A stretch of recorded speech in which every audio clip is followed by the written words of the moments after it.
রাজ্য জুড়ে বড়দিনের আবহে পর্যটন এবং সংস্কৃতির মেলবন্ধন ঘটাতে রাজ্য সরকারের সহযোগিতায় এবং দীঘা জগন্নাথ ধাম ট্রাস্টের উদ্যোগে আয়োজিত হলো বর্ণাঢ্য নৃত্যানুষ্ঠান। শুক্রবার থেকে 29শে ডিসেম্বর পর্যন্ত মন্দির প্রাঙ্গণে অনুষ্ঠিত হবে এই উৎসব।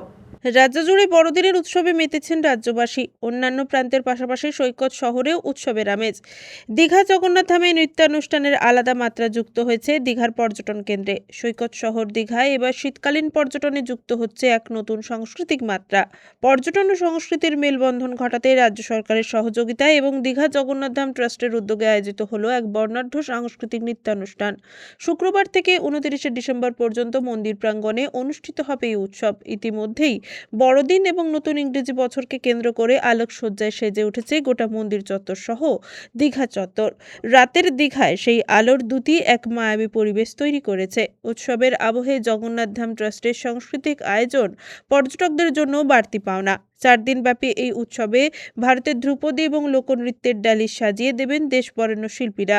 মন্দির ট্রাস্টের সদস্য রাধারমন দাস জানিয়েছেন, আগের দিন থেকেই দীঘায় পর্যটকের ঢল নেমেছে। সপ্তাহান্তে আরও মানুষের ভিড় জমবে। তাদের কাছে ধামের সাংস্কৃতিক অনুষ্ঠান আলাদা মাত্রা পাবে বলে মনে করছে ধাম কর্তৃপক্ষ।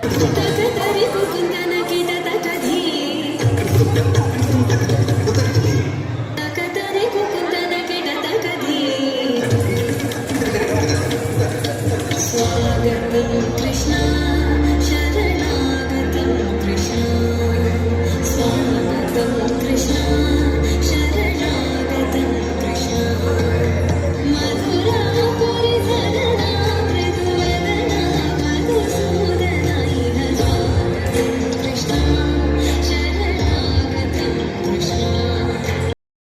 রঞ্জন মাইতির রিপোর্ট, খবর 20BS।